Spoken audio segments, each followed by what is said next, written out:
जय मां पीतांबरा।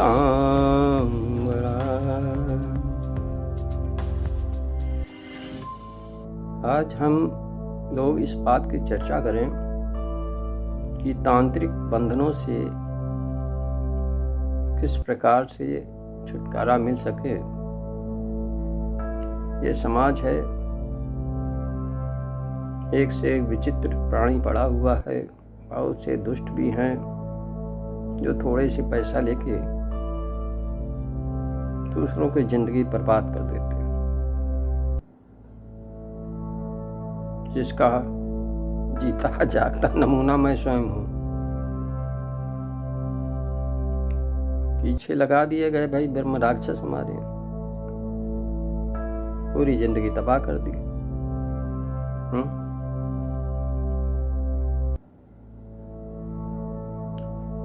इसी तरह मैं एक और बालक को जानता हूँ, पढ़ने में बहुत तेज था। एक बार उसने पढ़ लिया, उसको वो चीज रट गई।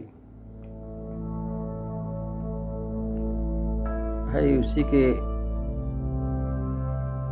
परिवार के ही लोगों ने उसके ऊपर कुछ कर धर दिया,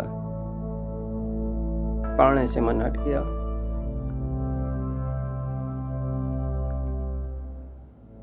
उसका भी एक लंबी कहानी है, कभी बताऊंगा। एक और हैं, उनके ऊपर भी यही हुआ। यानी कि यदि आपकी खुशहाल जिंदगी में कुछ गड़बड़ जान पड़े, आपको कुछ गड़बड़ महसूस हो, आपके काम न बन पा रहे हो, आप हर समय परेशान रहते हो, अथक प्रयास करने के बाद भी यदि आपको पूर्ण सफलता नहीं मिल पा रही है, तो आप ये अपने दिमाग में बना लें कि कुछ गड़बड़ है। किसी योग्य व्यक्ति के संपर्क में तुरंत आवें। परंतु ये ध्यान रखें कि लुटेरे बहुत से बैठे हुए हैं। वक्त की नजाकत देखते हुए ये लोग लूट लेते हैं। तो ऐसे लुटेरों से सावधान होकर किसी न किसी योग्य व्यक्ति से संपर्क अवश्य करें। और मैं तो सलाह देता हूँ, संपर्क किसी से न करो, सीधे माँ की शरण में आ जाओ। उनसे बढ़ के कौन है, सब समस्याओं का निदान कर देंगे। कुछ लोगों के पास समय नहीं होता है, पैसा बहुत है, समय नहीं है, तो उनको लुटाने दो भैया पैसा। उनकी भी तो रोजी चलनी चाहिए जो बैठे हुए हैं, उसमें हम क्यों अड़ंगा डालें। हम तो उन लोगों के लिए हैं जो बहुत पीड़ित हो चुके हैं, पैसे से टूट चुके हैं, यानी कि बर्बादी की कगार पे पहुंच चुके हैं। उन सभी की मदद करने का बीड़ा मैंने उठाया है। मैं माँ के चरणों तक तो पहुंचा दूंगा, बाकी आगे बढ़ने की तो वो खुद ही बढ़ा देती हैं। हम लोग कुछ नहीं करते हैं, जो करती हैं माँ करती हैं। बस अपने अंदर भाव बनाना चाहिए। तमाम लोगों की पीड़ा दूर करने में तमामों मंत्रों का जाप करना पड़ता है। हम परेशान हो जाते थे। माता सिंह भी बहुत ही भैया दयालु है। उन्होंने सोचा ये हमारा साधक बहुत बड़ा बेवकूफ है,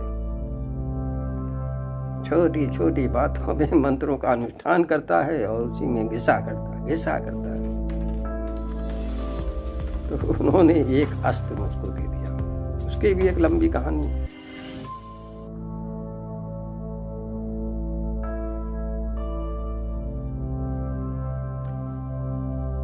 हवा में एक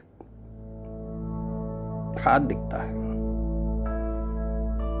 उस गदेली पे कुछ सफेद चमक रहा है। कुछ सफेद चमक रहा।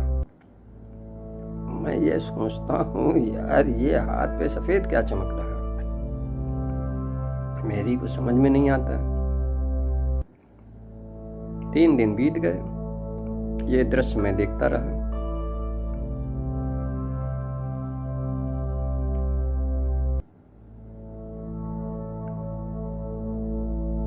ये गिरिराज सोनी है, हमारे शिष्य हैं। उनसे मैंने बताया तो उन्होंने कहा देखो ये कपूर जो है ये नकारात्मक शक्ति को खींचता है। बस हमने कहा बस और आगे ना बताओ, हम सब जान गए। जितना किया धरा होगा।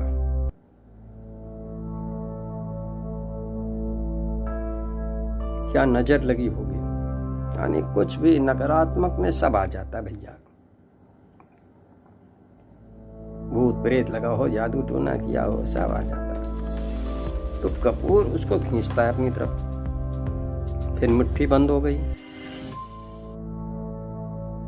ऐसे 3 बार मुट्ठी खुली, वो बंद हुई। देखो भाई ये सब संकेत आते हैं। संकेत का अर्थ निकालना ही तो एक कला है।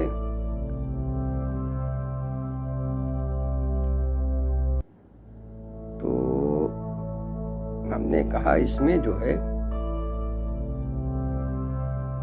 यदि अपने मंत्र के शक्ति के द्वारा नकारात्मक शक्ति को खींचा जाए तो परिणाम अच्छा आ सकता है। तो शुरू में मूल मंत्र के द्वारा किया। मूल मंत्र दोनों हाथ की मुट्ठी में पकड़ा दिया कपूर, और मूल मंत्र पढ़ा 10 बार, बस 10-11 बार से ज्यादा नहीं पढ़ते हैं।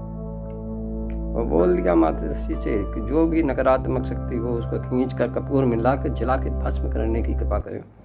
और कपूर जलवा दिया। उसमें भैया बहुत काला काला धुआं निकला, बहुत काला काला धुआं निकला। अब कुछ लोग कमेंट करते हैं कपूर जलेगा तो काला धुआं तो निकलेगा ही।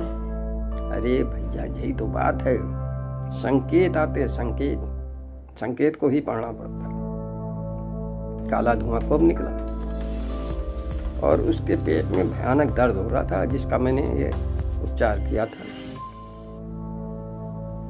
तो उसका पेट दर्द कुछ हल्का पड़ा,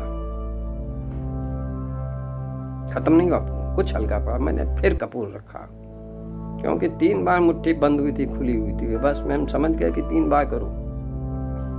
दोबारा फिर किया, फिर खूब काला धुआं निकला, डीजल ऐसे काला धुआं।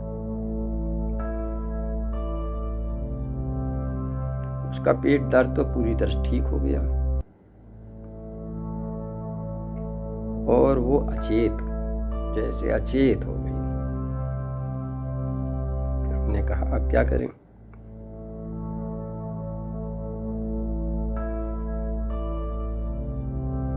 मूल मंत्र पढ़ते हुए उसके छींटे दिए पानी के, होश में आई। फिर कहा फिर पकड़ो, फिर पकड़ाया। अब किल हमने कहा इसमें पक्षी राज का बीज मंत्र और धुआंवती का बीज मंत्र दोनों लगाते हैं। जब उससे कपूर क्रिया की, अच्छा मैं उसका वीडियो जरूर बनाता हूँ। जब उसका कपूर किया तो भक्त से एक प्रेत बाहर निकल के आया, गोल गोल गोले के रूप में। और गोला कुछ देर मंडराता रहा, उसके बाद समाप्त हो गया और वो मरीज भी पूरी तरह से स्वस्थ हो गया।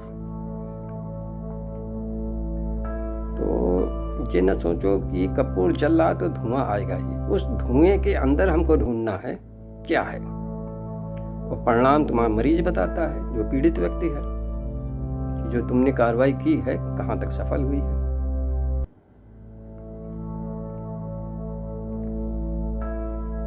एक हैं श्रीमान जी बहुत परेशान, भाई भाई आपस में लड़ जाएं, घर के अंदर बहुत कलह क्लेश हर समय, आर्थिक स्थिति वो डगमगा गई, यानी हर तरह से परेशान।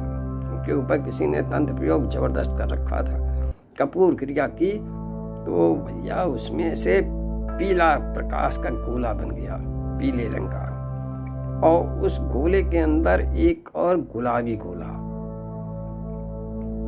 एक पीला गोला और दूसरा गुलाबी रंग का गोला, और गुलाबी रंग के गोले में नीले कलर का जबरदस्त प्रकाश। और सबसे बाहर तो भाई बड़ा गजब का था, सफेद रंग का गोला। अब मेरे को समझ में नहीं आ रहा था ये चक्कर क्या है। इसमें तो टेक्निक कलर दिखाई पड़ रहे हैं, कई कई गोले हैं ना। मैं समझ गया कुछ गड़बड़ है। भाई भगवती को अपनी मछली और दारू दी गई। मछली और दारू देने के बाद जो कपूर क्रिया की गई, एकदम स्पष्ट माता जी ने सब बता दिया, सब बता दिया। ये गुलाबी रंग का गोला जो है ये ब्रह्म राक्षस है, और इसके अंदर जो नीले गोला है ये जिन्न है, और इसके ऊपर जो सफेद रंग का गोला है ये माता धूमावती का है। बताया ये धूमा के संरक्षण में है, उसको पकौड़ा दो।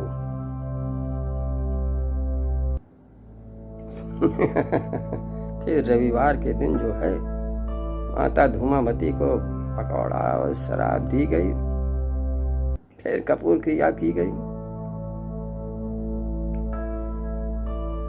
और उधर माता जी को जो है अपनी माता जी को मछली और दारू का भोग लगाया गया, सब उड़ा के रख दिया। धूमावती का संरक्षण गायब हो गया, क्योंकि उनको मैंने पकौड़ा दे दिया था। वो गोला उनका टूट गया। माता जी ने ब्रह्म राक्षस और जिन्न दोनों को समाप्त कर दिया। इस तरह हम देखते हैं कि कपूर क्रिया दुष्ट तांत्रिकों द्वारा की गई भयंकर से भयंकर तंत्र क्रियाओं को काटने में सक्षम है। माता बगलामुखी से बारंबार ये प्रार्थना है कि हमारे जितने साधक हैं, जितने शिष्य हैं, उनके ऊपर जो भी तांत्रिक कार्रवाई की गई है, जिससे वह पीड़ित चल रहे हैं, उनसे उनकी रक्षा की जाए और उनको सही निर्देश दिया जाए, जिससे वो सफल हो सकें, उनकी परेशानियों का अंत हो सके।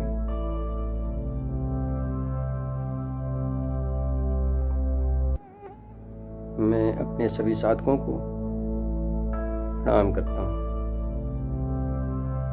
ये मां पीतां